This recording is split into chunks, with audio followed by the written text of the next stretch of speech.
Hello everyone. So RCB के fan कितने हैं यहाँ पर? आरसीबी जीत गई भाई। आई होप आप लोगों को थोड़ा बहुत टाइम मिला होगा। 18 साल तक कुछ भी नहीं और उसके बाद 2 consecutive win. Okay, so what was so important? Actually, I didn't watch the whole game. I just read it about in the newspaper. I knew that RCB has won, but the important thing that I have read about this match was between from over 7 to 11. There was 2 wicket fell from RCB, and during that, what Kohli did, Kohli just took 7 singles, 2 twos, and just one boundary. So it is important for you all to understand that it is not always to go into the extreme point of your preparation. Sometimes when you are low, sometimes when you are just off to your prelims, you just go slowly and keep it and gain your momentum.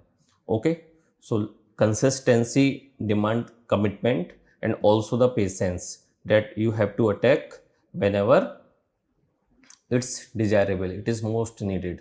So conserve your energy and just come back into the flow. Okay, so let's start this part 2.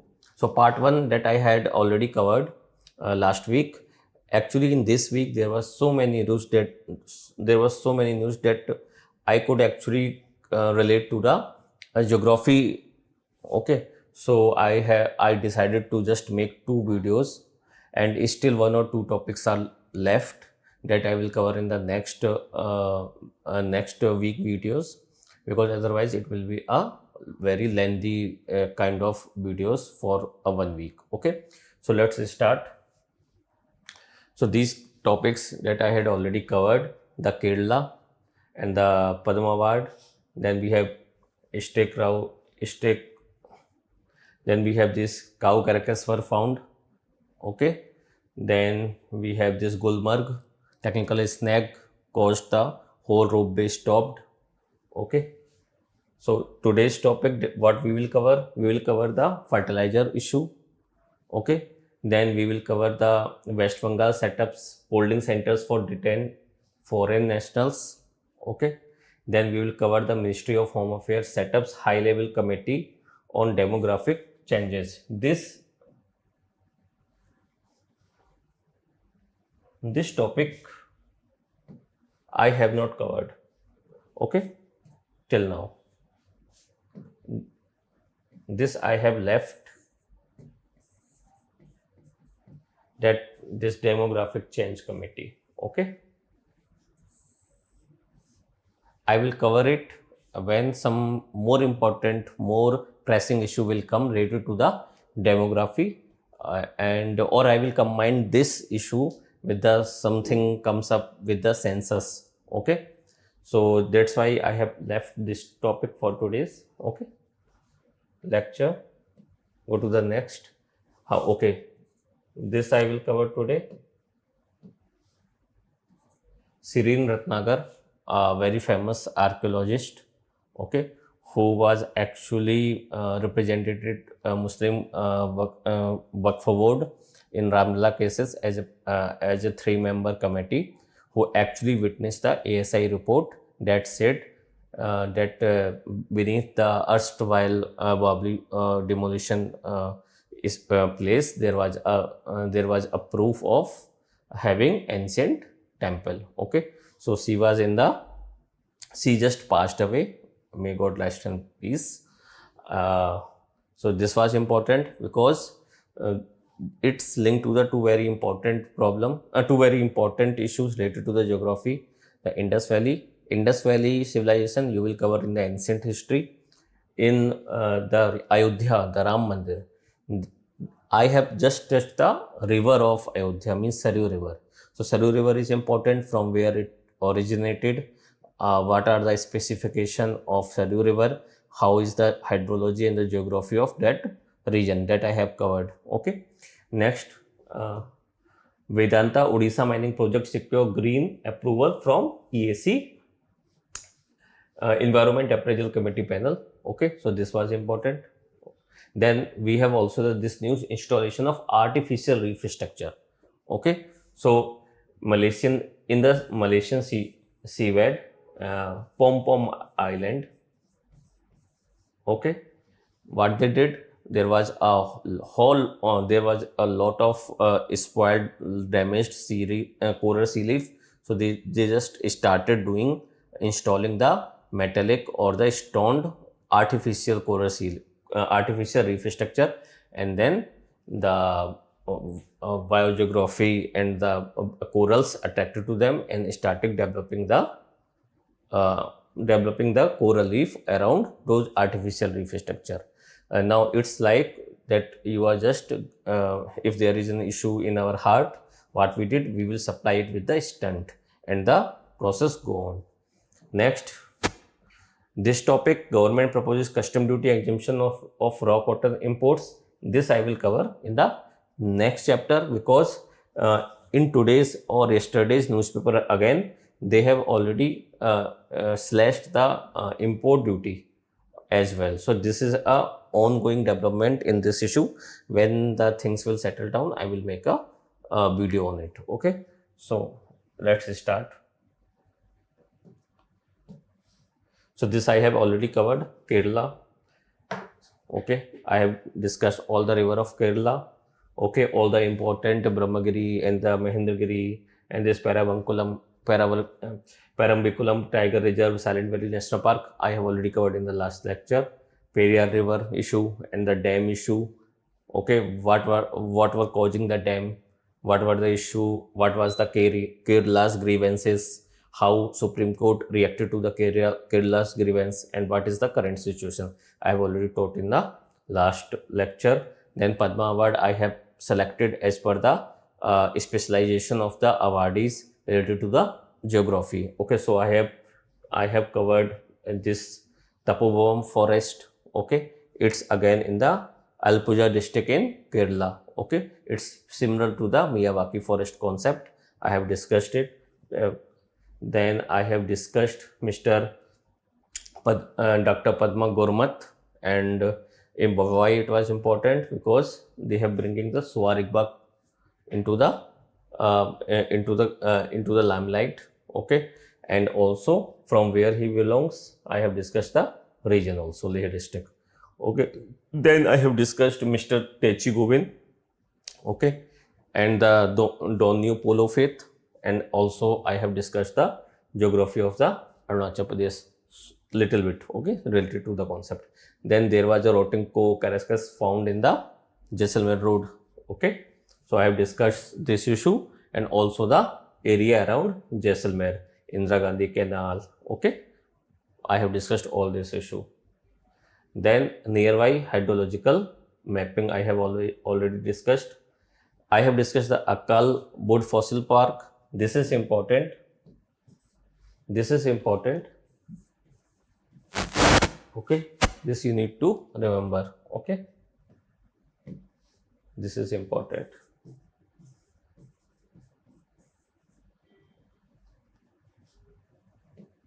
Then, okay, from the perspective of this region, there was also related to the men's, those who have started preparing, and I am assuming you all are sincere student and you will find it important.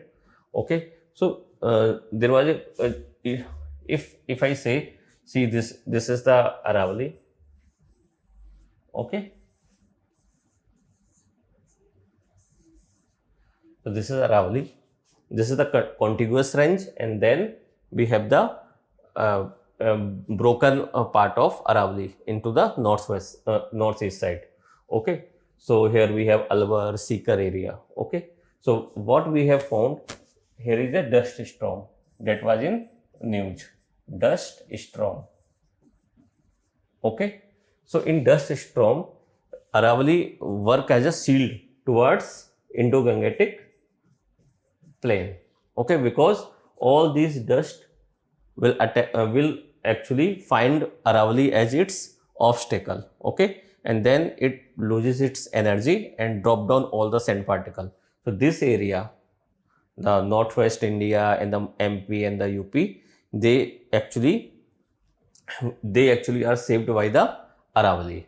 And here the concept called as obstacle dunes, this concept has emerged. Okay, so you please prepare this obstacle dunes and all other related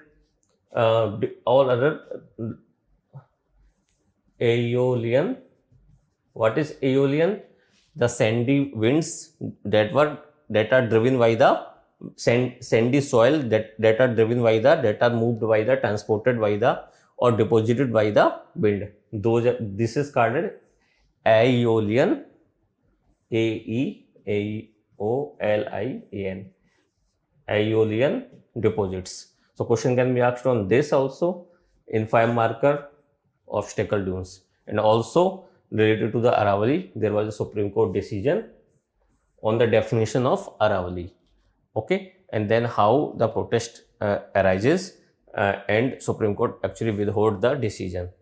Okay, so these 3 issues, they can make a one question by linking 3 issues, like the ongoing dispute around the Aravali, how it is important for us to have to understand the concept, to understand the importance of Aravali, to save us from the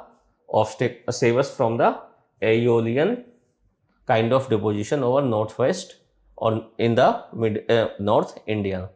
Okay, so this question can be asked. So you study and complete this from GC Leong and the Khuller, and also the current link all these concepts related to the sand related landforms and also the Aravali issue. Okay, so you prepare them and make a notes on them. Okay, so this is important and this is related to the current affair. That's why it is important that the question can be asked in GS1 and as well as in geography optional.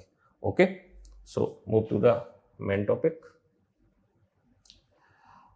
This Gulmarg I have already told, and this is also true. So now start today's topic. India's fertilizer import will due to the West Asian crisis. Now this is important. Why this is important? Because due to the West Asian crisis, the government has recently in the cost of import of complete fertilizer, because India is unable to produce what it requires, and also the input cost, they both are coming from the West Asia and we are importing them, and due to the West Asian crisis the cost is increasing. Okay, so what is the news? India's fertilizer subsidy may cross around rupees 3 lakh crore if the West Asian crisis prolongs. Now what government did? Government actually invoked the Essential Commodities Act 1955 on 10th of March, and what is said? It says the natural gas supply to the fertilizer plants at 70%. Okay, so natural gas we are importing. Okay, most of the natural gas supply is coming from the West Asia, Saudi Arab and the UAE regions. Okay, this has forced domestic plant to operate below capacity. Okay, signaling an upcoming rise in the fertilizer prices. Okay, so government has diverted the LNG to the other sector and kept the fertilizer plant to use the LNG supply up to the 70% of it, their limit. So they actually cut their production. When the production will down, the supply will be less and the price will go up, and that's why India has to import more, and their either subsidy bill or the import bill will increase. India's fertilizer subsidy bill is projected to reach a record of rupees 3 lakh crore to 3.5 lakh crore for this financial year. Okay, now this topic I will tell you. This was a latest news, so I have included it in this fertilizer issue. So let's first go to the earlier chapter, why fertilizers prices are so much dependent on the on the import, and why we cannot have the substitute for the import. Okay, so let's understand why we are so much impacted by this West Asian crisis. Okay, so suppose we have generally we have three important subsidizer, N, P and K. Okay, N for nitrogen waste, P for phosphorus waste, and K for potassium waste. Okay, so for the potassium, we don't have any reserve of potassium, so we 100% import potassium. Okay, so you will see the MOP in the news. What is this? Muriate of potassium. So muriate of potassium means the more stable version of potassium, like KCl. So whenever we have muriate, it means the chloride version of potassium. So this is wholly the potassium waste fertilizer is dependent on potassium, and we import 100% of potassium. So that's why, from where this potassium is coming, from the Middle East only. So that's why if the West Asian crisis is there, import cost will increase. For phosphorus, again we will need the sulfur. Why we need the sulfur? From sulfur we import from West Asia. Okay, from this sulfur we make H2SO4. Okay, and this H2SO4 is used to make rock phosphate soluble in the water. This rock phosphate is otherwise not soluble in the water. When we treat it with the we treat this rock phosphate with the H2SO4. We make the Ca3. So we get the H2PO4 version, or we get the simple H3PO4. Okay, these two we will get after we react it, and plus we have the calcium sulfate. Okay, so this is the fertilizer, phosphorus waste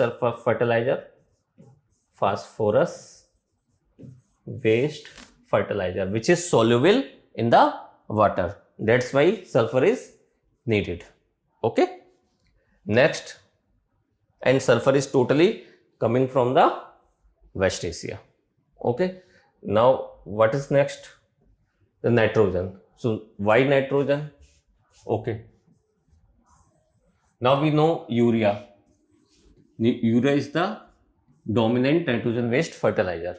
So what is the formula of urea? NH2CO NH2. Okay, so we need three component: nitrogen, hydrogen, CO2 or CO. Okay, to make it work. Okay, so we don't have this. In fact, we have lots of nitrogen from the air, but we don't have hydrogen in open amount. So we need what we need? We need ammonia. And for ammonia we get what we need? We need hydrogen. And for hydrogen, from where the hydrogen comes? Hydrogen comes from the natural gas. And natural gas comes from the LNG import. Okay, so LNG imports, we get natural gas. What is natural gas? Natural gas has two important components: methane plus hydrogen. Okay, so now what we'll get from here, if when we treat it with the, so from here we CH4 plus we treat it with the hydrogen. Okay, we will get either CO plus H2 or we will get CO2 plus H2. Okay. So in this process, we get CO2 and we get 2 molecules of hydrogen. And this 2 molecule of hydrogen is reacted with the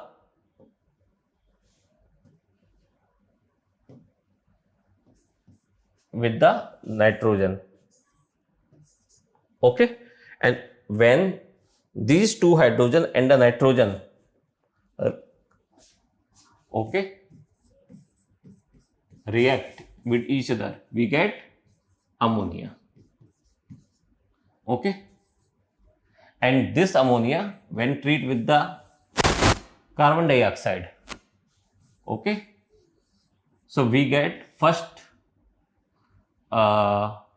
we get this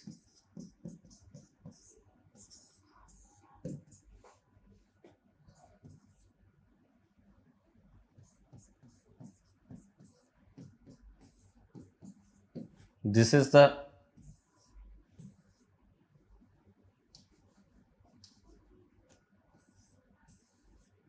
okay, this is the intermediary product.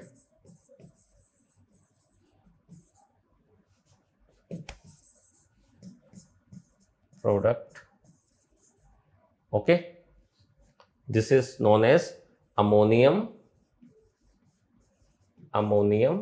carbamate. Okay, in normal temperature condition, it will again go back to these two gases, NH3 and CO2. But on higher temperature, if we increase the temperature, we get the urea. What this is NH2 CO NH2. Okay, so this whole process that I have already told you is only to make you understand how the inputs like ammonia in the form of liquid nitrogen, ammonia is dependent. We need ammonia to make urea, and to make ammonia we need hydrogen. For hydrogen we need the LNG supply. Okay, so that's how the urea's production is dependent on the supply of LNG, and LNG supply we are dependent on West Asia. Similarly, in case of potassium, we import the muriate of potassium MOP completely from West Asia. Again, in the case of phosphorus, we are dependent on phosphate, that we completely we dependent on sulfur in the form of H2SO4, and sulfur is directly coming from the West Asia. So in all three dominant these are all three dominant fertilizer that Indian farmers use. The main raw materials are being imported in the form of directly import or in the form of their tier 1 raw material are being imported. So we are dependent from the inputs wise, and also when we made this urea from this process, this urea is less than what we need. Okay, so we also import the whole fertilizer as well. Okay, so I hope now you understand. You just need to understand it, that how these sulfur or LNG or the phosphates or muriate of potassium, they are actually making the cost higher, because we are importing all of them from the West Asian region. Okay, so now National Kharif Conference.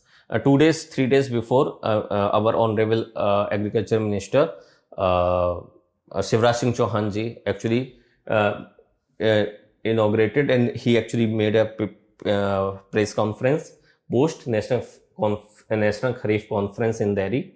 So what he did, he actually settled the nerves of the market and as well as the common people, and he said, and it is important for you for the men's purpose as well, we have 11% more quality seeds available than the required. So we have enough quality seeds, and that is amount to the 1.74 lakh quintal. Okay, so that the this input cost will not increase. We have enough reserve of seeds. Then we have this Khet Bachao Abhiyan to run from June 1st to 30th June. For what? For agriculture awareness to reach every village. And Khet Bachao Abhiyan is directly proportional to the fertilizer issue. That in Khet Bachao Abhiyan, what Indian government is saying, that we use as much as possible the organic manure or the organic fertilizer in place of chemical fertilizer. Next, he also said that the average size of farm loan in the country is around rupees 1.32 lakh. Okay, average size of farm loans. Okay, but this is the this is the average size of farm loan, but it is not equitable, equally distributed over the geographical regions of India. In some area, like in North India, the size is more. In case of Northeast India, this size is less. So focus will be to make the penetration more geographically and region wise equitable. Delays in procurement under the PM ASA scheme. He also understood this point, that there are news that the under PM ASA scheme there are delay in the procurement. Okay, so now what is PM ASA scheme? Okay, so PM ASA means Pradhan Mantri Annadata Aay Sanrakshan Abhiyan. So what is the meaning of Aay Sanrakshan? Means government is deciding that in any case, whatever happen, the cost to production of farmer must be paid back. Okay, so and the income must be ensured. Okay, so either government will buy directly from them, or they will ensure that their product will be bought by the agencies like FCI or IFCO at the MSP. Okay, so under PM scheme, what is the objective? Ensuring remunerative prices to farmers and making essential commodities available to consumers at affordable prices. Okay, so now these two terms are important, the availability and the affordability. See, whenever we say energy security, what does that means? It means availability of the energy at affordable price. Okay, so security comes from both terms, availability of the things and also the affordability of the product. So under PM ASA scheme, we are ensuring both, and that's how we are ensuring the food security as well. Price support scheme, it has 4 components. First component is price support scheme. Under PSS, what they did, it is targeting the notified pulses, oil seeds, copra, and what are the CNS, Central Nodal Agency under price support scheme, and NAFED and NCCF. They will procure ensuring FAQ standards directly from pre-registered farmers. So what does this mean? It means under I will explain it in detail in the next slide. Now price stabilization fund. Second part is price stabilization fund. What do you mean by price stabilization fund? It is administered by the Department of Consumer Affairs.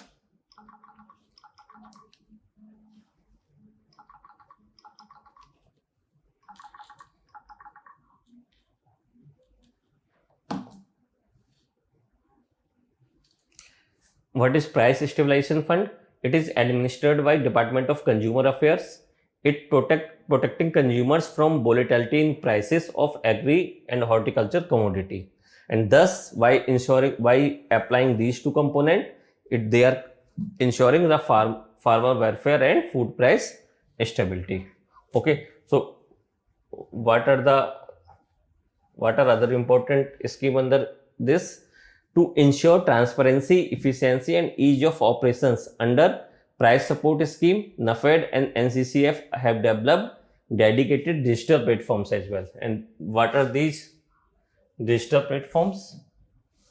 These are e-Samriddhi and e-Sammukti.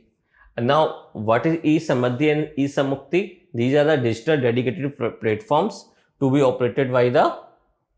used by the general farmers, which are the beneficiaries of this price support scheme. Okay, so this can be asked, okay, in the prelims directly. Under PMSI scheme, what are the important components? PMSI scheme under PSS provide e-Samriddhi and e-Sanyukti digital platforms, and these platforms are operated by e-Samriddhi under NFED and e-Samukti under NCCF. Now the next two important schemes are price deficit payment scheme and the market intervention scheme. Now these two schemes are very important and we need to learn more about these schemes. So go to these schemes. What is price deficiency payment scheme? Okay, price deficiency means price deficiency payment. When they say payment, means they are actually paying, they are not procuring. Okay, so understand it. Under price deficiency payment scheme, government is not procuring something, they are actually paying you. So it is a zero procurement, direct cash transfer component designed specifically for notified all seats. Okay, notified all seats. Okay, instead of physically buying the crop, the government compensate farmers for market price deficit. Okay, so what government is saying, government is not buying the crop, they are saying you sell your crop from or you don't sell. If you are not able to, I will just pay the deficit. Means if the MSP was 100 rupees and a farmer is able to sell on 80 rupees, government will pay the 20 rupees. Okay, so it is actually a price deficit support scheme, price deficiency payment scheme. And what are the target crops? Notified all seeds where the MSP is declared. This is important. Second, no physical procurement, enhanced state coverage. What does this mean? The procurement ceiling has been raised from the old 25% to 40% of the state's total production of that specific oil seed. So what government has done, that the procurement ceiling has been raised from the old 25% up to the 40%. Means now the state are not forced, because the agriculture is a state subject. Under this scheme, states are being directed that you buy the 40% of the crop at MSP. Okay, and for the rest of 60%, okay, if the farmers are not able to sell their product at MSP, we will pay the deficit between the prices. Okay, now what a longer window means, the implementation period for states to run the scheme has been extended from 3 months to 4 months. Okay, so the selling window that a farmer will get now for reaches up to the 3 to 4 months. So now farmers will have 4 months to sell their product to the states, okay, at MSP. Payout calculation is based on the direct payment is made into the bank account. Okay, so it is a direct payment scheme. Okay, so there will be no leakage as such. Okay, subsidy cap, the central government compensation is strictly capped at 15% of the total MSP value. So this is the tricky point. What is important? Okay, so if the MSP is 100, okay, so government then will give you 15 rupees as a payment deficit system. Okay, so even if you able to pay at rupees 80, you will only get total 95 rupees. So this is the issue.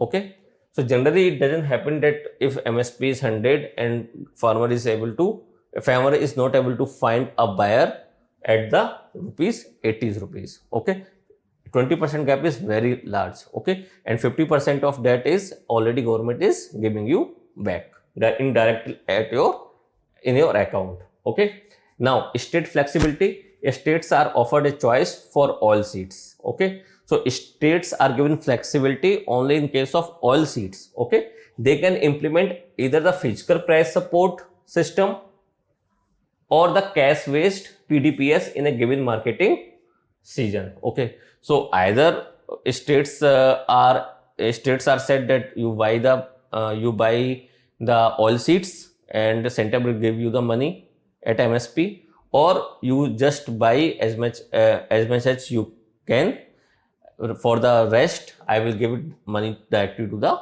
farmers. Okay. Now next is a market intervention scheme. What is market intervention scheme? See, why I'm telling you all these schemes in detail, because in prelims or in the GS paper, mainly in GS3, this topic is actually GS3 topic. In the mains and as well as in next year prelims or in other state exams, question can be asked line by line. Okay. So in the earlier side, they can ask the market payment deficit payment support system scheme is all for all the crops. No, it is only for the all seeds, and all seeds for which government has declared the MSP for that. And how much is the difference government is going to pay? 15%. So one option can be made like that. Now for this scheme, again read. It is a price protection mechanism, okay, for perishable agriculture, for the perishable agriculture and horticulture crops, okay, such as fruits, vegetable and spices, for which no formal MSP is fixed. Now, for the earlier scheme, we have oil seeds for which MSP has been declared. Here, this is a price protection mechanism for the horticulture, perishable and as well as the vegetable and agriculture crops, for which no formal MSP is fixed. Okay. So, the declaration of MSP is not a criteria. This is designed only for the perishable agriculture and horticulture crops for which no MSP has been declared. What are the conditions that this scheme will come into the picture? When a bumper crop causes prices to crash by at least 10% compared to the rates of normal crop season in that state. So if there is a bumper crop and the price roll down the price of the last year, average of the last years, and how much? 10%. Okay. So if there is a bumper crop and the price falls below the 10% limit, this market intervention scheme already is triggered. Okay. Now, what is the loss sharing ratio? It is implemented at the request of state UT, provided they share the losses. So central government has said that in case of general category states, the loss will be shared in the amount of 50-50. And for the northeastern states, the 75-25 between center and state. Government has already increased the volume cap, okay, and the crops production quantity coverage has been expanded from 20 to 25% in the total state production, okay. New cash option, what is this? States now have a new option to skip physical procurement entirely and make a direct differential payment between the market intervention price and the selling price into a farmer's bank account. So this is exactly like the last one. This issue is like the last one. But the trigger point is these are only for the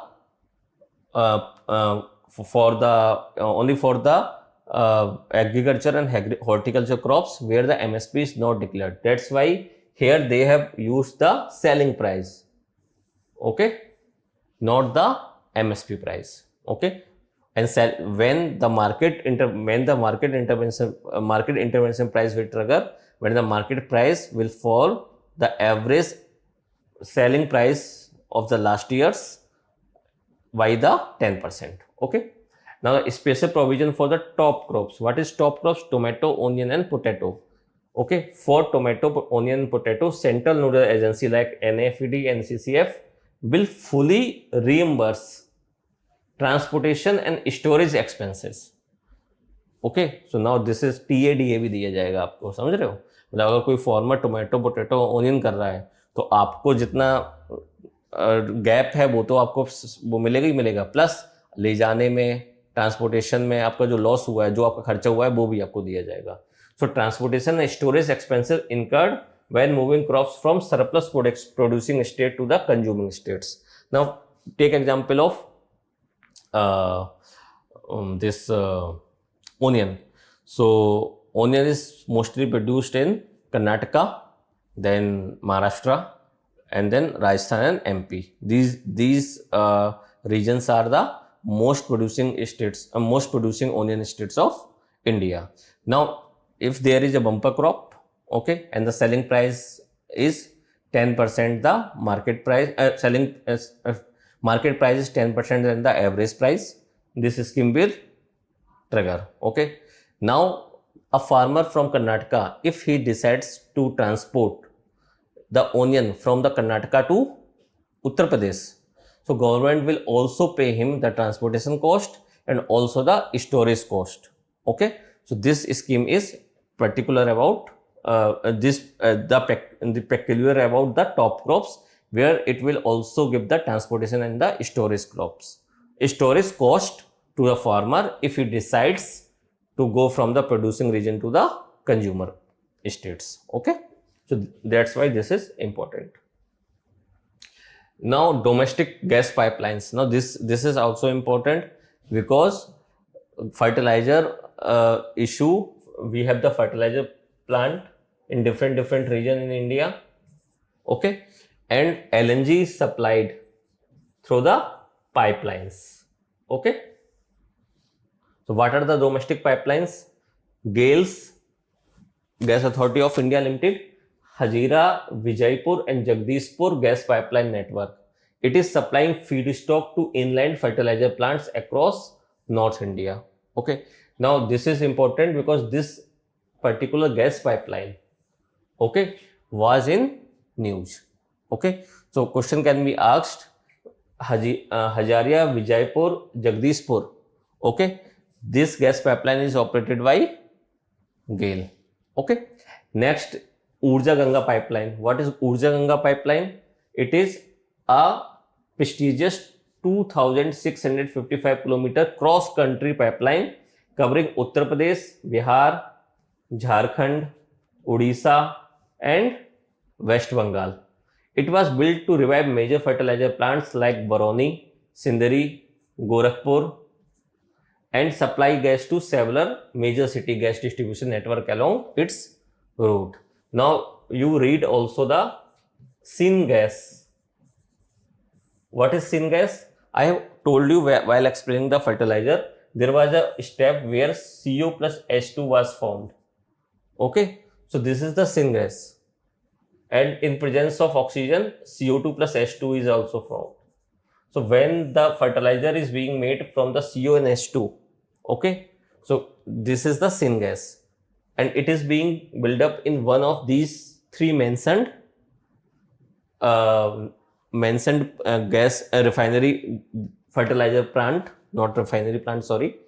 And you have to search and study in which of these fertilizer plants government has planned to make fertilizer, make ammonia with the help of syngas. Okay. Next is MNJPL and Chhattisgarh expansion. What is this? GAIL signed a MOU with the government of Chhattisgarh to set up a massive 12.7 lakh metric ton greenfield gas-based fertilizer plant. So greenfield means it is a new fertilizer plant will be set up in Chhattisgarh with the help of GAIL, and it will actually connect with the earlier already working this MNJPL pipeline of gas. Okay, so what is MNJPL? M for Mumbai, N for Nagpur, Jharsuguda, then we have pipeline corridor. Okay, so this is also important.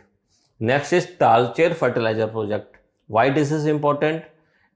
It is a JV, joint venture partner. GAIL is investing in India's first coal gasification waste fertilizer plant. Okay, first coal gasification waste fertilizer plant in Odisha, utilizing syngas to boost domestic urea production. Okay, so this is also important. Okay, so Talcher fertilizer project, it is a joint venture project of GAIL is a joint venture partner, and what it will do, it is making first coal gasification waste fertilizer plant in Odisha, and it is utilizing syngas to boost domestic urea production. Okay, so here CO plus H2 is also being made. Now, Next, what is the inventory?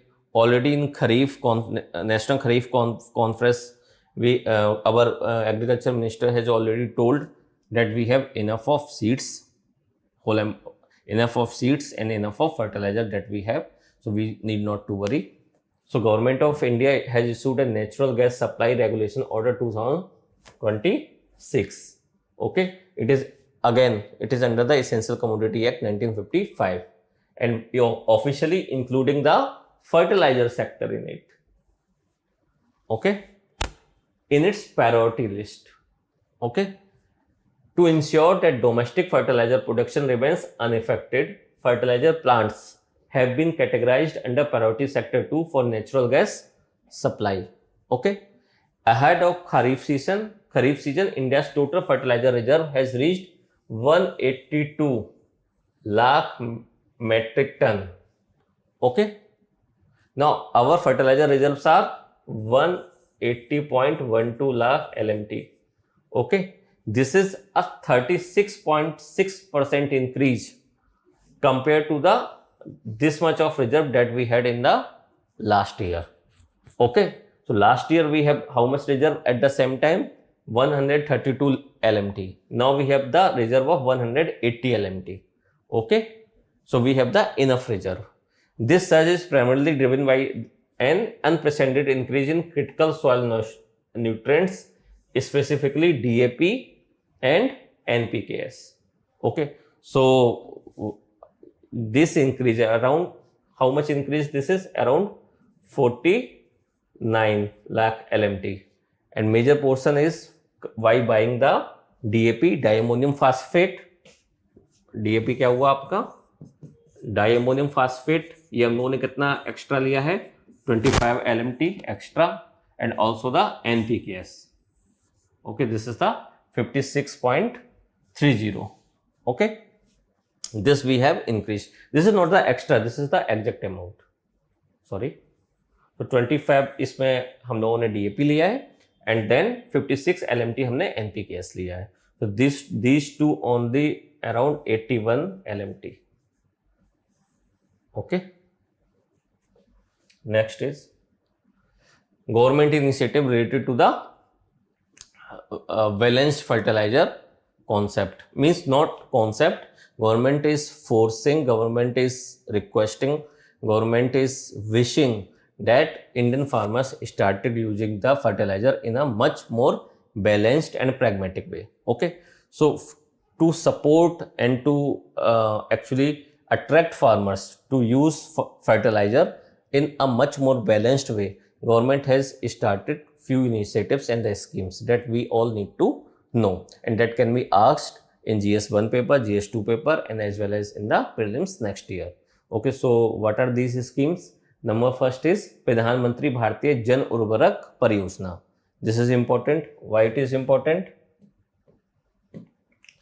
See, it is also known as One Nation, One Fertilizer.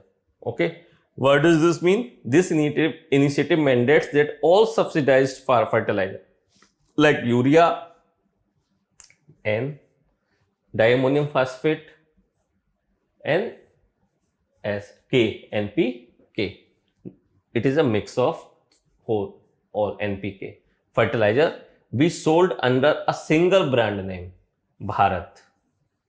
Okay, with a uniform logo across all companies to ensure consistent quality and availability. Okay, so government is actually targeting the uniform quality standards, and it is also targeting to mitigate as much as hoarding in field of fertilizer. Okay, so there will be only one nation and one fertilizer under the logo Bharat. Okay, so there might be so many producing manufacturers all over India, but the brand name and the quality standards will be uniform. Okay, this is what government is trying. Okay, so now this is PM Pradhan. This is also important. PM program for restoration, awareness, generation, nourishment, and amelioration of Mother Earth.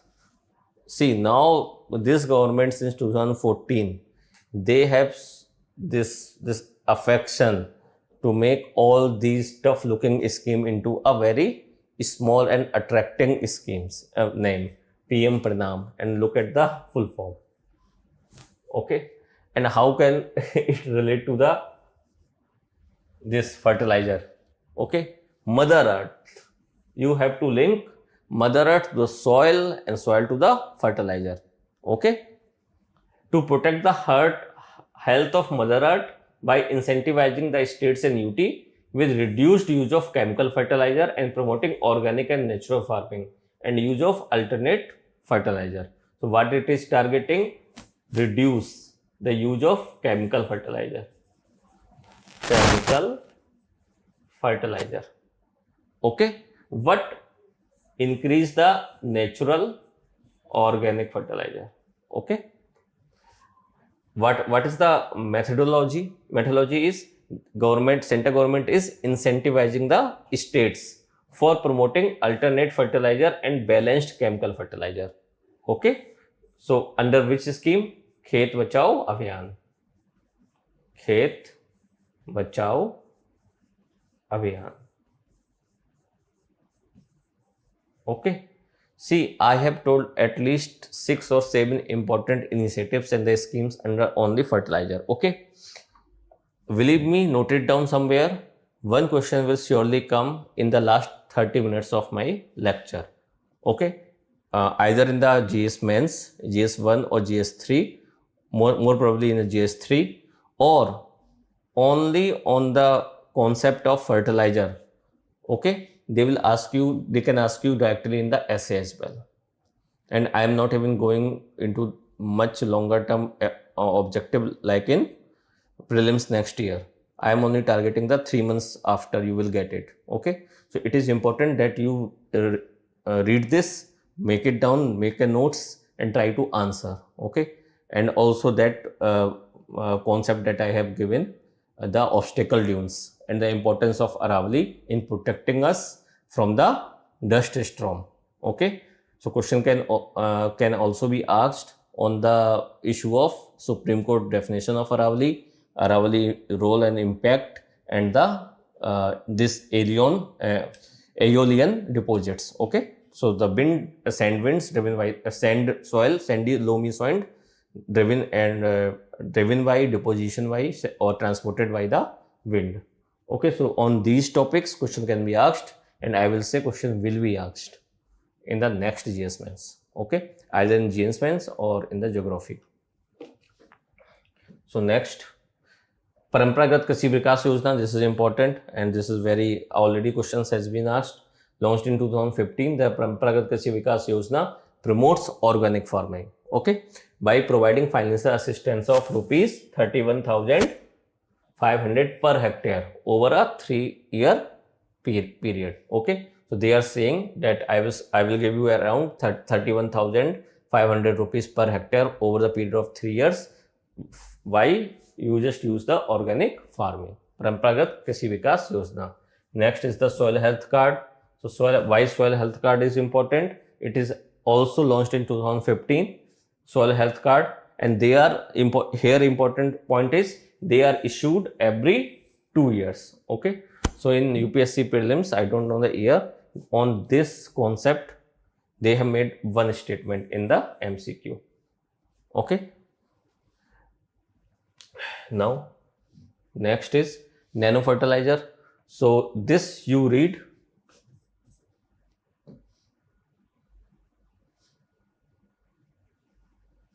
This is for self-study.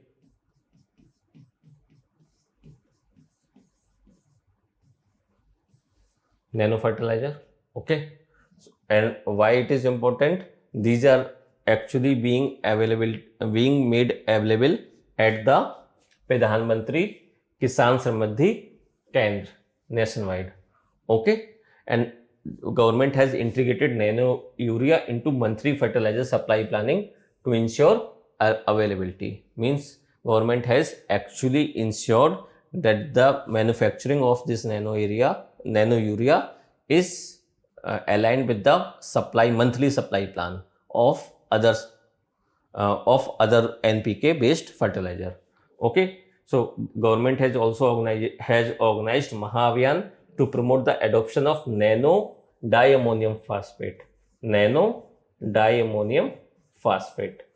Okay, NDAP, nano diammonium phosphate.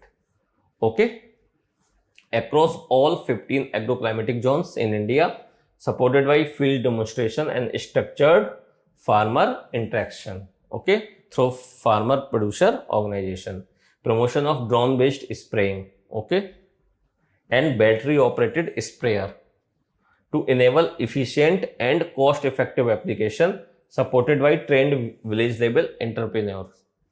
Encouragement of fertilizer companies to expand and scale up the production of nano fertilizer. Now, this is important for the 8-mark question. 8 marker in mains. So they can government that this will be the direct question, and government question will directly asked on the in the terms of what is nano fertilizer, what are the government initiatives to increase or scaling up the distribution, scaling up the availability and the distribution of nano fertilizer, so that they can be replaced or they can be used as an alternative option. So you have to write all these things. Okay, see that nano fertilizer are being made available at Pradhan Mantri Kisan Samriddhi Kendra. Okay, they are actually being made aligned with the monthly supply plan. Okay, government is actually is actually training the local people and the village entrepreneur and ensuring that they are being sprayed through the battery operated equipment, and also the availability. The government is also ensuring availability by fertilizer company to expand and scale up the production. This is all about nano fertilizer. Okay, next is, this is I have already told you, the high import footprints of key raw materials and intermediaries. Okay, so this is the rock phosphate, 86% imported, ammonia 75% imported, sulfur 52% imported, absolute reliance on potash 100%, import dependence I have already told you. Okay, next is structural deficit. Why? We have the DAP supply gap. What is DAP supply gap? India directly imports over 80% of its finished DAP requirements, making it the single largest importer of diammonium phosphate globally. Okay, urea import share. ठीक है, what is urea import share?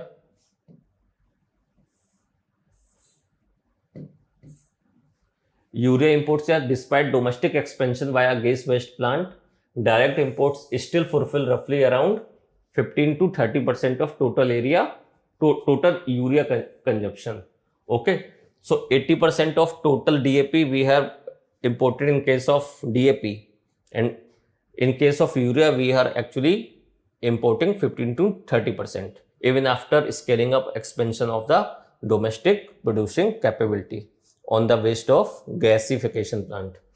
Still we are importing so much structural, that this is why we have structural deficit, because even after importing the raw material we are not able to actually produce the finished fertilizer as much as we like to. Okay, so the consumption is greater than the producing. So we are importing the raw material, and even after that we are not producing enough, and we have to import the finished fertilizer again. Vulnerability to the state of Hormuz is already discussed, and the joint consortium buying as a mitigation strategy. Okay, so what is this? To counter market volatility and mitigate spreading cost, government has directed national fertilizer enterprises to shift from individual purchasing to a collective buying consortiums. So what will happen? It will help to hedge the prices in much better way, and it will also provide an opportunity for the better price discovery. Now the next topic is Cuba. So what was happening in Cuba? So Cuba, US sanctions impact in general public. So what are the US sanctions? So since the Cuban Missile Crisis, US has already put Cuba in under economic sanction, and after the attack on Venezuela by the US, the total supply of the crude oil from Venezuela has stopped. So problem with the this Cuba is now more severe, and the humanitarian aspects are important, because the target of America is not on the group of people who are actually leading the government of the Cuba, but the lower innocent people of the Cuba, who are actually facing the impact of these sanctions. Why the US is actually trying to create a situation where Cuban people actually starting revolting against its government, and then like Venezuela, US actually topple the government and control the Cuba. So what has happened? US has said any foreign person operating in the energy, defense and related metals or mining, financial services, or in the security sector of the Cuban economy, they will be at the risk of being sanctioned under the new rules. Okay, so what is happening? If you support, or if you entered in any trade related agreement in any segment with the Cuba, you will be my enemy, US has said. Multiple European airlines have also halted flights. So there will be no flight operations, total cut. President Trump released messages to the Cuban people indicating a forceful commitment to regime change and reiterating claims that Cuba represents a national security threat to the United States. So this is the no electricity. You can see this is the Havana, the capital city of Cuba. See, no electricity, no fuel. So they are actually go to the wooden fuel. Woods are being used as a fuel. Okay, what is CEPR research? Since the start of the Trump administration's sanction in Cuba, the IMR, infant mortality rate, okay, has increased by 148%. See, since the Trump has started the sanction, the infant mortality rate increased by 148%. क्या करेगा Trump? Cutting Cubans off from the healthcare, safe food, potable water, security is dangerous and reckless. Okay, so what happened during the time of Obama? There was a term like Cuban thaw, means for many fields, US has actually lifted the sanction and the life was better. But since the Trump has come, it has again started sanctioning Cuba for almost anything. Okay, and due to this, the infant mortality rate has increased up to 148%. Okay, now Cuba has very small Icelandic geography. Okay, so this US has can actually curtail its freedom and actually pressurize the Cuba, and this is what it is trying in the case of Iran. But that is not important. Iran is very big a country, and it has contact with every other country. So I don't think it is able to do the same with the Iran, and that's why Iran is still upholding in great posture. Okay, so this is the geography of Cuba. What is the important point about Cuba? See, Tropic of Cancer doesn't pass through. Cuba is just behind Tropic of Cancer. This is the important thing that you need to know. This is the Gulf of Mexico. Okay, this is Bahamas. Okay, this is here somewhere. Here we have the Bay of Pigs. Bay of Pig. This is important. Okay, here we have Cayman Island. the tax haven. This island is notorious for tax haven country. Okay, whole Antilles, these are, okay, West Indies. This is Jamaica, Kingston, Caribbean Sea. This is Guantanamo. You must have heard this as the prison. So somewhere here, this is the Guantanamo Bay. Okay, here US naval base. Okay, this is the important. This region, actually the western part of Cuba. Okay, this is the agriculture and the industrial region. Okay, so where is Havana? This is Havana, the capital city of Cuba. Okay, now this is the Bay of Pig invasion, 1961.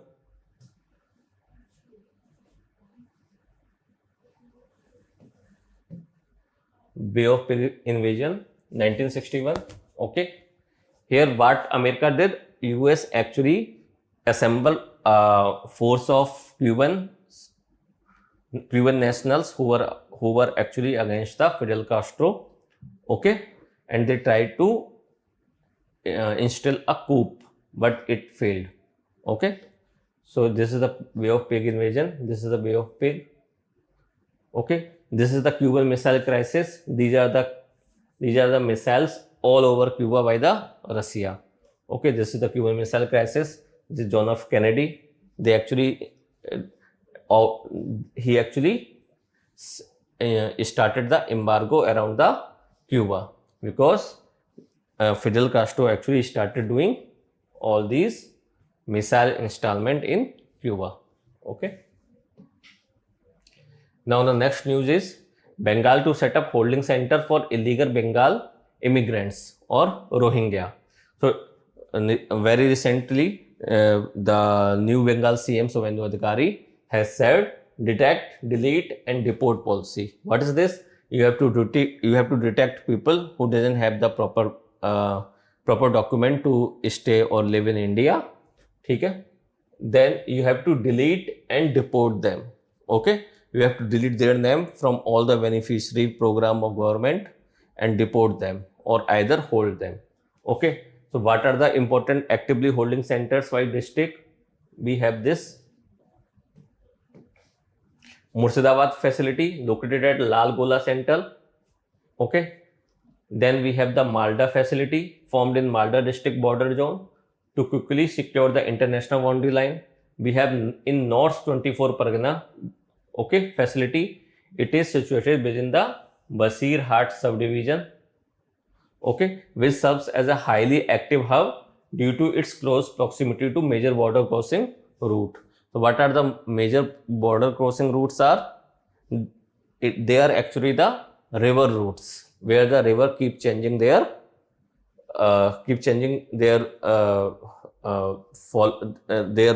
route, and there is a marshy land. There are a whole maze of Sundarban kind of deltaic region, so they can actually, people can easily cross the international boundary because boundary is not very well demarcated, and it is almost impossible for the border security force to actually keep watching for 24/7 because distance is hardly half a kilometer or maybe sometimes even less. So people can easily cross in an hour only. Okay, so these are the important regions. This is the Malda facility. This is the Lalgola facility. This is the Wasirhat facility. Okay, so you must understand where is the Bengal point. This is Bengal. Okay.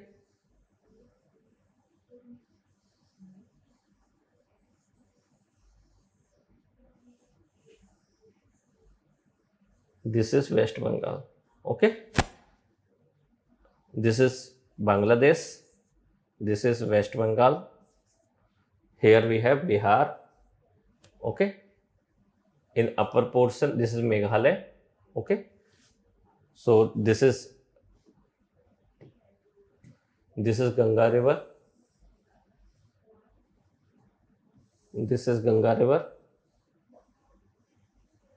became Padma. This is Brahmaputra, and then Ganga Brahmaputra here. Okay. Now, why these regions attract influx of migration? Okay, which regions? These regions. These regions. Okay, basically, where these are the regions where some rivers are actually becoming the trans-international rivers, means they are crossing the international boundary. Okay, so these regions, why these regions becomes or attract influx of migration. First, the riverine border. Okay, so I have given the case study of Ichhamati river. So this is the Ichhamati river. Okay, and here from this region, it actually defining the boundary between Bangladesh and India. Okay, and it keeps changing its path. Sometimes its western part is in the India, sometimes its eastern parts in India. Okay, and depending on that, it is impossible for the security agency to actually say, oh, you are in India or you are in Bangladesh. Okay, so these are the shifting sandbars, or locally called as chars. The river frequently creates temporary island or the sandbars. Okay, non-nocreous chars. Complex Sundarbans mangrove delta. So this is the deltaic region below down here, and marshy rand. Okay, to south and east, the Basirhat subdivision directly connects into fringes of Sundarban delta. The maze of creeks, so many creeks are there. The region dissolves into thousands of tidal creeks, dense mangrove swamps, and isolated island. Means it is almost it becomes impossible to actually track down or follow up the people who are actually running away from the Bangladesh. Okay, or actually they are exchanging from coming from India or going to India. It is almost if they decide to run, where did you find them? Okay, and up to where? You cannot just follow them in the with nothing geographical blueprint you have in your hand. Okay, all the marshy rand and the Sundarban mazes, creeks. Okay, and the river changing its path. Okay, now the topography of the Hakimpur check post. So this check post is near the Swarup Nagar. There is a place called Swarup Nagar in Basrihat jurisdiction only. Okay, so how it looks like? It looks like this. Okay, here it has all the marshes rand. Okay, only land area that is accessible is this.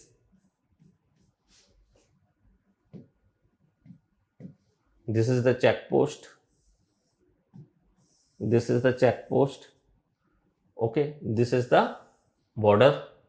Okay, so this is here you have the marshy rand. You cannot go from this. Cannot go from this. From where you are coming, you have to go from this direction only.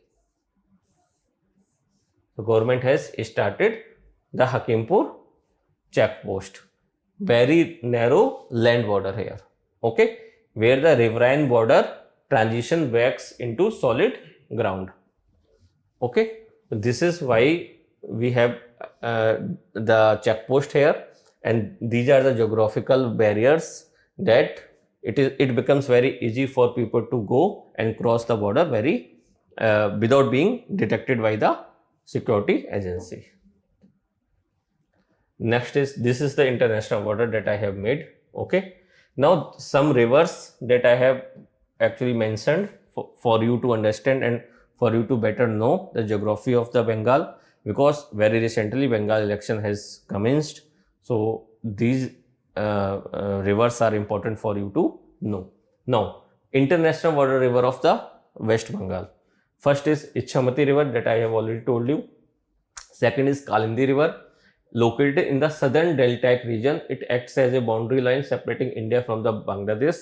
Near Sundarban, we have the Raimangal river, flows along the easternmost fringes of Sundarban, directly dividing India and Bangladesh. We have Mathbhanga River. We have the Mathabhanga River, a distributary of Ganga that explicitly act at a natural international border with Bangladesh. Then we have the Nagar River, flows along the parts of international border with Bangladesh and in the North Dinajpur district. Then we have the Mechi River, flows along the western border of the North Bengal, serving as an international border between the West Bengal and Nepal. So this Mechi River is between the West Bengal and Nepal. Okay, so this region, this is actually the Ichamati River actually. Okay.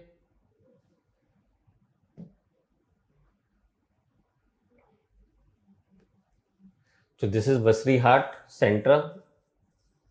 Okay. And then we have this river. Okay, Ichamati River. This side you can see this is the West Bengal. This is the Bangladesh. This is Bangladesh. This is West Bengal. Okay.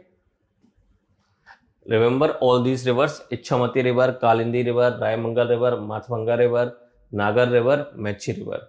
First five: Ichamati, Kalindi, Raimangal, Mathbhanga River, and Nagar River. They are actually making border with the Bangladesh. Mechi River is actually making border between West Bengal and Nepal. Okay. Now passing of veteran archaeologist Shereen Ratnagar. Okay. Shereen Ratnagar.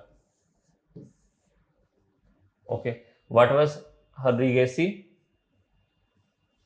Okay. She was an expert in understanding the Indus Valley civilization. She was a student of Romila Thaparji, and her works include the focus towards the trade between the Mesopotamia and the Indus Valley. And she actually in one of her thesis concluded that one of the region of Indus Valley civilization deterioration or the end of Indus Valley civilization was due to the decline in the trade between Mesopotamia and Indus Valley civilization. Okay, so she was actually, her works is now a reference point to understand the trade of Indus Valley civilization with its western neighbor Mesopotamia. Okay, now she was also made a member of a panel by Sunni Waqf Board during the hearings of Ramlala case, and Sunni Waqf Board approached Supreme Court to actually verify the veracity of the ASI claim that beneath the Babri Masjid demolition, beneath the erstwhile Babri Masjid, there was ASI actually found this proof of erstwhile temple, and Sunni Waqf Board said that I have actually found a panel of 3 archaeologists and they will actually check the evidence. And when now late Shereen Ratnagar went to check the ASI claim, and she actually ruled against the ASI claim, and she said there is no concrete proof that there was a mandir, there was a temple beneath the spoil of Babri Masjid. Okay, so she wrote extensively on trade. Okay, these are her books: Encounters, the Western Trade of Harappan Civilization, Trading Encounters from Euphrates to the Indus. So Euphrates in Mesopotamia. So okay, we have 2 rivers, Tigris and Euphrates. Okay, like this. Okay, here we have Shat Arab. Okay, so this is Iraq, this is Iran. Okay, we have here Kuwait.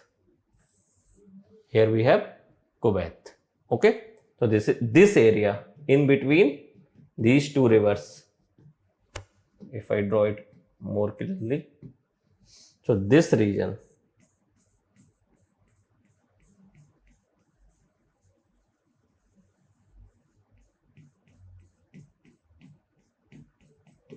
was actually the region of Mesopotamia civilization. Okay, in between two rivers, Euphrates and Tigris. Okay, now Saryu River. Why it is important that I am bringing this? Because Shereen Ratnagar is linked to Ayodhya case, and Ayodhya is linked to Saryu River. Now, as a geography student, you must know where the Saryu River originated. So, Saryu River originated from Samul forest or Sarmul forest. Sometimes it is also called, it is also called Sarmul. Sarmul forest.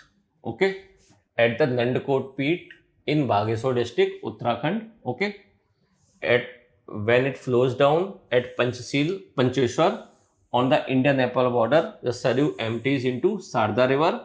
Sarda River, at that point in time, people at that region, Sarda River is known as the Kali River. What are the left bank tributaries? The Ponger River and the Ramganga, East Purvi Ramganga. Right bank tributary, Gomti River, Lahore River, and the Panar River. Now, this is not the Gomti River of the Lucknow and nor the Rahor River of the Rahor. Okay, these are different rivers. Okay. Now, the important question from the prospect of geography student, what you need to know, that from this region, now you understand and try to understand very carefully. From this region, if you can see, this is the Pindar River. This is the Pindar River. It went and met the Alaknanda River at the Karnaprayag. Okay. Now from Karnaprayag, this Alaknanda met the other, then Mandakini in Rudraprayag. Okay. Then it will go in the Devprayag. It met the Bhagirathi River and become the Ganga River. Okay. So you can see this region from Pindar, Alaknanda, Mandakini, Bhagirathi, they all are actually going towards this direction. Means their direction is like in this direction. Okay. Now, this Saryu River is actually coming from very close to from where the Pindar River has closed. It went directly in the north-south, in the down side, and then it almost turned towards east, met the Ramganga River, and at Pancheshwar, it met the Kali River. Okay. So what happens here? Both these rivers, in between lies the Nandakot Peak. This is here. So this is here. Here it is the Nandakot Peak. Nandakot Peak. Okay. So what happens here? Earlier, these two rivers. So if I explain it more clearly, look at this. So this is the, okay, don't go about these things. Okay, this is AI generated. So all these things are wrong. Only focus on this thing. Pindar River is going this side and Saryu River is going this side. Somewhere here we have the Nandakot Peak. Nandakot Peak. Okay. So from the western side, you have this Pindar Glacier. Pindar Glacier, from where the Pindar River originated, and the slope of this Nandakot Peak is actually like this. So the Pindar river flow very fast. It makes very sharp gorge due to its high speed. Okay, from the eastern or southern side, Saryu river flow. Okay, it also make the V-shaped, but it is not as sharp as the gorges made by the Pindar river. Okay, slope is little bit low, and also there is a solmal. It is originated from the forest rand. Okay, so the speed and the velocity is also restricted by the presence of forest there. Okay, so this is important that you need to understand why the two, they are actually arising from the same region, but due to the presence of this Nandikot divide, the whole range, they actually went opposite to each other. Okay. Now next topic is Vedanta's Sijimali bauxite mine projects. It gets the green node from the EAC panel, or in a short we can say it gets an approval from the center. So Vedanta Sijimali bauxite project gets environmental approval. Okay. So what is this Sijimali bauxite mine project? Okay. So it is in Odisha. It is in Odisha. Okay. So Odisha is first both in production and as well as in the reserve in terms of in bauxite production. So from the production point of view, more than 70% is produced. In terms of reserve, it is also first and around 41% of the total reserve. Okay, Odisha is first, and here we have very big projects of bauxite mining, and also the steel plants from bauxite is also there. So to feed the steel plants, the companies tries to get as much bauxite reserve under their belt, because they want that for the long term, the raw material for their steel plant, that is bauxite, is being secured. Okay, so Vedanta has very big plant, Lalniganj steel plant, and it has actually increased the capacity of Lalniganj steel plant. And to secure the raw material, it has actually made an attempt to occupy this region, Sijimali bauxite mine, under its production, under its license, and it gets the license as well. So what are the issue that this project is facing? First, there is a diversion of nearby Niamgiri forest range. Okay, and the wildlife sanctuary is also there, that I will tell you. And also there is a Forest Right Act. Okay, so the local people are again saying, like in the Nicobar project, they are saying that the local government has made a fake approval from the Gram Sabha, or Gram Sabha are not properly represented by actual scheduled tribe people. Okay, so there are similar issue that in every project going on. So let's focus on it. So it is actually in the Kalahandi district. Okay, and in the Raigad district, the mine location in both district in Odisha, estimated to contain around 311 million tons of high grade bauxite. Okay, with planned extraction of 9 million tons. Okay, so around 311 million tons extraction is targeted at 9 million tons annually to feed the Lanjigarh alumina refinery. Okay.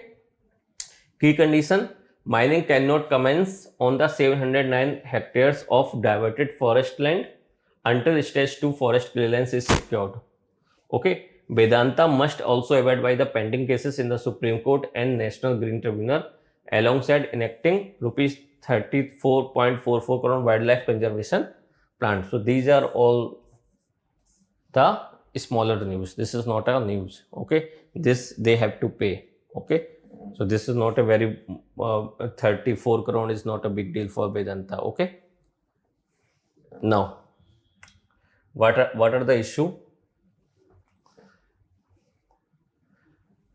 that I have already told you? So there was a why this bauxite mine is okay. This yield is about okay. This is the general that you need to know. Total national production is India's national production is this. Just revise around 25 million tons. Largest producer Odisha, then Jharkhand, then Gujarat. Reserve Odisha, Chhattisgarh, Andhra Pradesh. Then we have the key mines. We have the Panchampally mine in Koraput district, Odisha, run by Nalco. Then we have the Bapli Mali mines, again by Utkal Alumina. Means this is the state mining corporation of Odisha in the same region, Raigad, Kalahandi district. Okay. Now from this Lanjigarh alumina factory, manufacturing plant of Vedanta is actually till now is getting the bauxite from Bapli Mali mine, from the Odisha state mine. Okay. This Gandhmardan deposit in Odisha. We have Manipat and Amarkantak belt in Sargoja district of Chhattisgarh. This is another. And then we have in Gujarat in Jamnagar cluster. Okay. So top three mines and locations are all in where? In Odisha. Okay. First by the Nalco, then we have the Utkal, then we have this Chhattisgarh in Gujarat. Okay. And overall in whole world, who is the largest producer? Guinea. Okay. But largest producer Guinea. Largest reserve Guinea. India's की global ranking क्या है? 6 in terms of production of bauxite. So we remember the Guinea. Where is Guinea? Who are the neighbor bordering state of Guinea? Guinea Bissau, Senegal, Mali, Cote d'Ivoire, Liberia, and Sierra Leone. This is important. Okay. Now, next. Okay, this capital of Guinea is Conakry. Now, why this bauxite mine is important?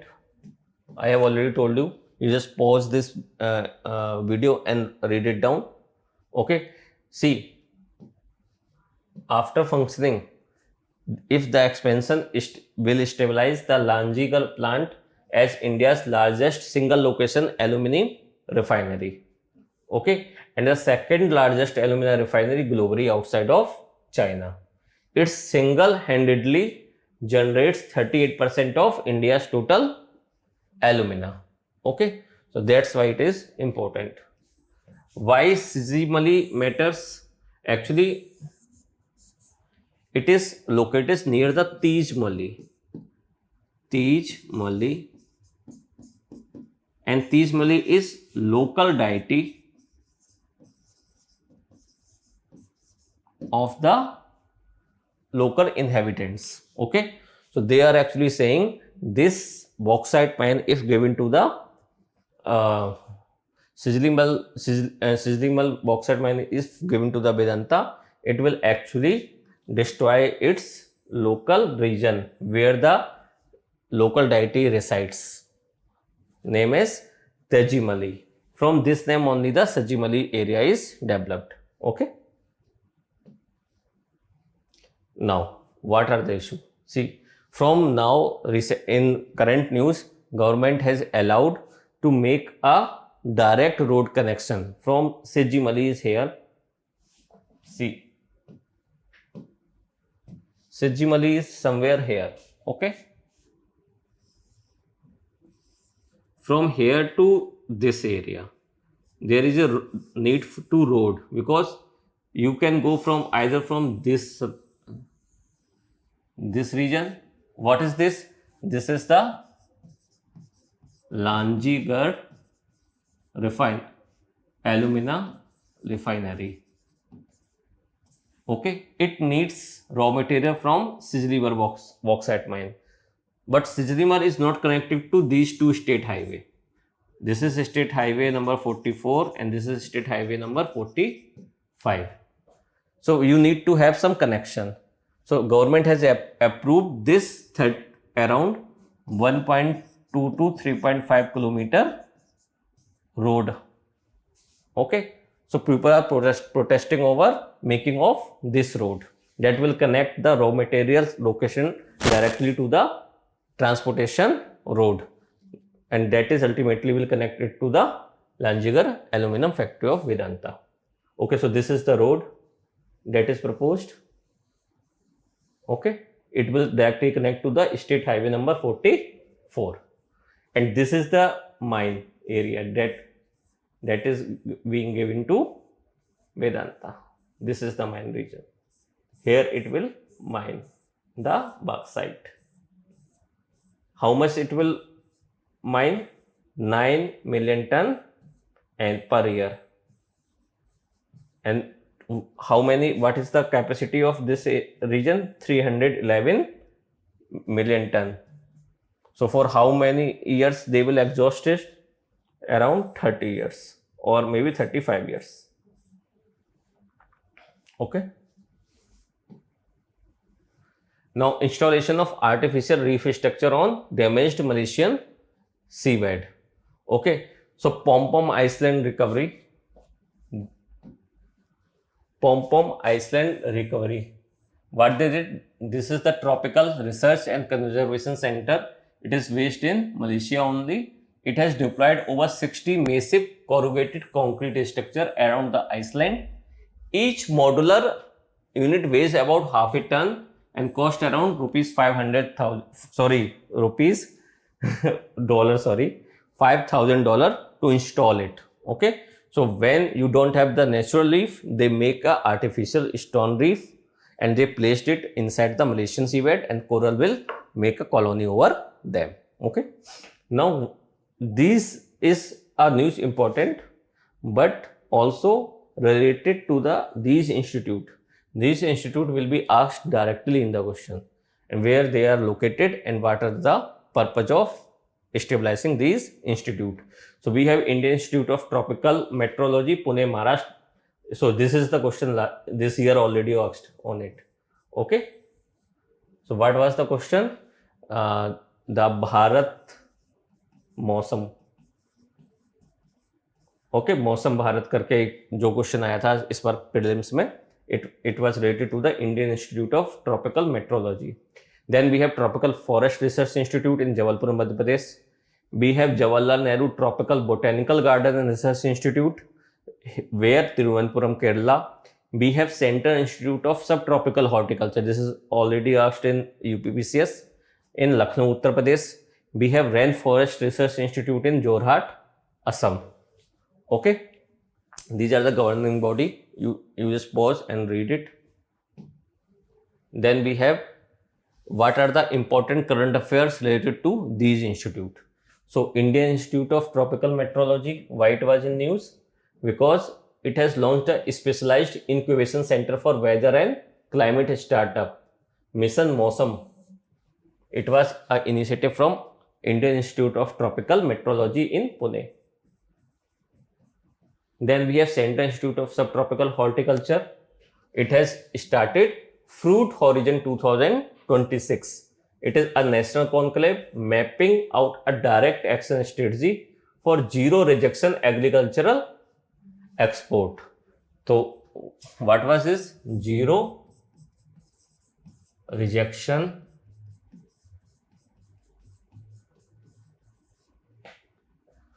agriculture export.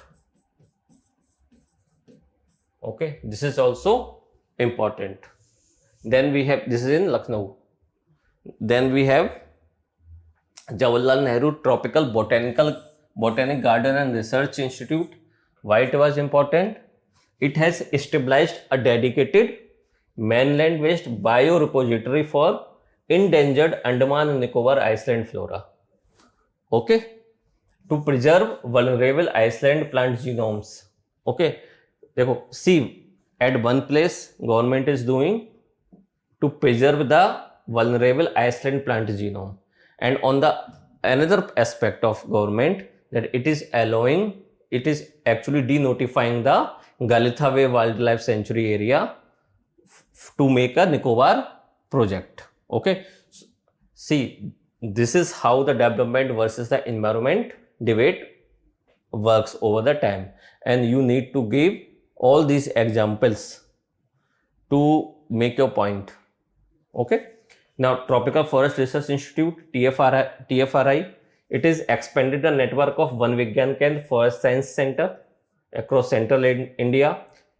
That's why it was in news. And then the Rainforest Research Institute, it is actively implementing targeted the bamboo and biochar production training models for tribal communities across Northeast India to support regional ecosystem restoration.